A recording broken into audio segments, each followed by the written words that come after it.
Wait லாஸ்க்கு ரொம்ப help பண்ற இந்த வரக அரிசியில இட்லி எப்படி செய்யறது பார்க்கலாம். இப்ப நான் காமிச்சிருக்கேன் இல்லையா, இதுதான் வந்து வரக அரிசி. கடையில போய் கியூடோ மில்லட் இல்லைன்னா வரக அரிசின்னு கேட்டீங்கன்னா கொடுப்பாங்க. ஸோ அதுல வந்து கரெக்டா 3 கப்ஸ் எடுத்துக்கலாம். கூடவே 1 கப்பு பாசி பருப்பு, 1 கப்பு உளுந்து, இது எல்லாத்தையும் நல்லா வாஷ் பண்ணிட்டு தண்ணி விட்டு ஒரு 2 மணி நேரம் நல்லா ஊற வச்சு எடுத்துக்கோங்க. ஒரு 2 ஹவர்ஸ்க்கு அப்புறமா இது வந்து நல்லா ஊறிடுச்சு. இப்போ இதை மிக்சி ஜார்ல சேர்த்துட்டு தண்ணி அதோட உப்பையும் சேர்த்துக்கலாம். சேர்த்து நல்லா ஃபைனா நல்லா ஸ்மூதா வந்து அரைச்சு எடுத்துக்கலாம். நம்மளோட இட்லி பேட்டர் ரெடி ஆயிடுச்சு. இப்போ இதை வேற ஒரு பாத்திரத்துல மாத்திட்டு நல்லா கவர் பண்ணிட்டு ஒரு நைட் ஃபுல்லா வந்து நல்லா ஃபெர்மெண்ட் பண்ணி எடுத்துக்கலாம். ஸோ காலையில பாத்தீங்கன்னா நல்லா புளிச்சிருக்கும். ஸோ நல்லா புளிச்ச மாவை இப்ப வந்து இட்லி மோல்டுல வந்து நல்லா சேர்த்துட்டு நம்ம வந்து ஸ்டீம் பண்ணி எடுத்துக்கலாம். நல்ல பர்ஃபெக்டான இந்த வரக அரிசி இட்லி ரெடி ஆயிடுச்சு. சொன்னா நம்ப மாட்டீங்க, அரிசி இட்லியை விடையும் இந்த வரகரிசி இட்லி டேஸ்ட்ல சூப்பர்பாவும் சாஃப்டாவும் ரொம்ப நல்லா இருக்கும். கண்டிப்பா ட்ரை பண்ணி பாருங்க. வெயிட் லாஸ் வெயிட் மெயின்டெனன்ஸ்க்கு ரொம்ப ஹெல்ப் பண்ற மாதிரி ஒரு சூப்பரான ஒரு வெந்தய கஞ்சி பார்க்க போறோம். பட் இந்த கஞ்சி வந்து வரகரிசி யூஸ் பண்ணி செய்ய போறேன். இந்த கஞ்சி செய்யறதுக்கு வரகரிசி 1 கப் எடுத்திருக்கேன். ஒரு 1/2 கப் அளவுக்கு பச்சை பயிறு, அதோட ஒரு 2 ஸ்பூன் அளவுக்கு வெந்தயம், இது 3த்தையும் நல்லா தண்ணி விட்டு ஓவர் நைட் வந்து நல்லா ஊற வச்சு எடுத்துக்கலாம். ஒரு 8 மணி நேரத்துக்கு நல்லா ஊற வச்சு எடுத்திருக்கேன். இப்போ இது எல்லாத்தையும் குக்கர்ல சேர்த்துட்டு தேவையான அளவுக்கு தண்ணி, அதோட தேவையான அளவுக்கு உப்பு இதெல்லாம் சேர்த்து ஒரு 3 விசில் விட்டு நல்லா குக் பண்ணி எடுத்துக்கலாம். இப்போ இந்த வரகரிசி பருப்பெல்லாம் பாத்தீங்கன்னா நல்லா வந்து வெந்துருச்சு. இப்போ இது பாத்தீங்கன்னா ஒரு பொங்கல் கன்சிஸ்டன்சிக்கு இருக்கும். பட் நம்ம வந்து கஞ்சி செய்ய போறோம் இல்லையா, ஸோ அதனால நல்லா கொதிக்கிற தண்ணி ஒரு 2 கப்பு சேர்த்தீங்க அப்படின்னா ஓரளவுக்கு கஞ்சி மாதிரி வந்துடும்.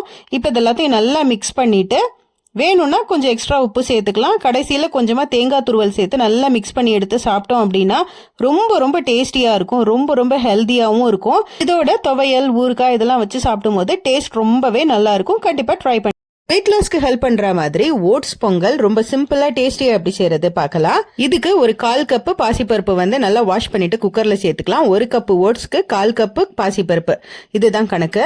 ஸோ இப்ப பருப்பு சேர்த்துட்டு இஞ்சி பூண்டு இதையும் சின்ன சின்னதா கட் பண்ணி சேர்த்துக்கோங்க. கொஞ்சம் உப்பு, தண்ணி சேர்த்து 2 விசில் விட்டு நல்லா குக் பண்ணி எடுத்துக்கலாம். பாசிப்பருப்பு ரொம்ப குவிக்கா வெந்துரும். இப்ப பாத்தீங்கன்னா நல்லா சாஃப்டா வெந்துருச்சு. இப்போ இதுல தேவையான அளவுக்கு தண்ணி சேர்த்துக்கோங்க.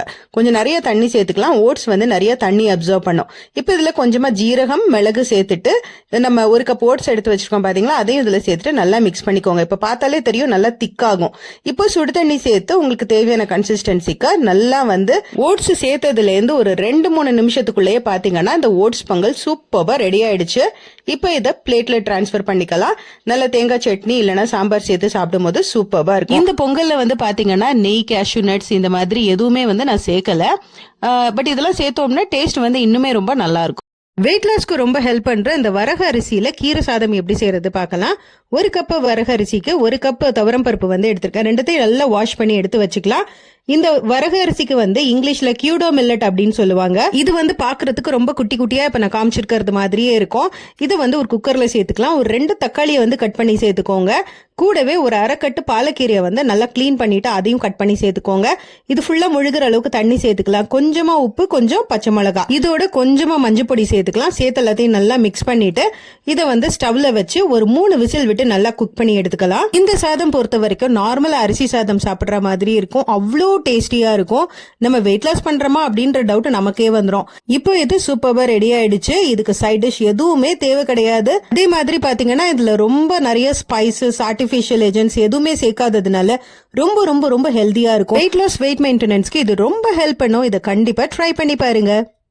ரொம்ப ரொம்ப ஹெல்தியான ராகி ரொட்டி ரொம்ப ஈஸியா, சிம்பிளா, டேஸ்டியா எப்படி செய்யறதுன்னு பார்க்கலாம். ஃபர்ஸ்ட் வெஜிடபிள்ஸ் எல்லாத்தையும் குட்டி குட்டியா சாப் பண்ணி எடுத்துக்கலாம். நான் வந்து இந்த மாதிரி சாப்பர்ல போட்டிருக்கேன். இதுல வந்து பீன்ஸ், கேரட், வெங்காயம், பச்சை மிளகா, கருவேப்பிலை எல்லாத்தையும் குட்டியா சாப் பண்ணி எடுத்துக்கலாம். இப்போ இதுல தேவையான அளவுக்கு கொஞ்சமா உப்பு, 2 கப் அளவுக்கு ராகி பவுடர் எடுத்துக்கலாம். இப்போ இதுல கொஞ்சமா தண்ணி தெளிச்சிட்டு நல்ல சப்பாத்தி மாவு கன்சிஸ்டன்சிக்கு நல்லா பிசைஞ்சு எடுத்துக்கணும். அதாவது சப்பாத்தி மாவை விட கொஞ்சம் லூஸா இருக்கணும். இந்த ரொட்டி செய்யறதுக்கு நான் வாழை இலை யூஸ் பண்ணிக்கிறேன். வாழை இலையில ரொம்ப ஈஸியாவே வரும். இதுல கொஞ்சம் எண்ணெய் வந்து அப்ளை பண்ணிக்கோங்க. எண்ணெய் அப்ளை பண்ணல அப்படின்னா இது வந்து இலையில ஒட்டிக்கும். ஸோ எண்ணெய் அப்ளை பண்ணிட்டு இந்த ரொட்டி வந்து இந்த மாதிரி நல்லா ஃபிளாட்டா வந்து தட்டி எடுத்துக்கலாம். இப்போ தோசை தவா வந்து நல்லா சூடு பண்ணி ரெடி பண்ணி வச்சிருக்கேன். இப்போ இந்த ரொட்டி அதுல சேர்த்துட்டு கொஞ்சமா எண்ணெய் சேர்த்துக்கோங்க. எண்ணெய் வேண்டாம் அப்படின்னா அதை ஸ்கிப் பண்ணிக்கலாம். 2 பக்கம் நல்லா ரோஸ்ட் பண்ணி எடுத்தோம் அப்படின்னா சூப்பரான ராகி ரொட்டி ரெடி ஆயிடுச்சு. சட்னியோட சாப்பிட்டு ரொம்பவே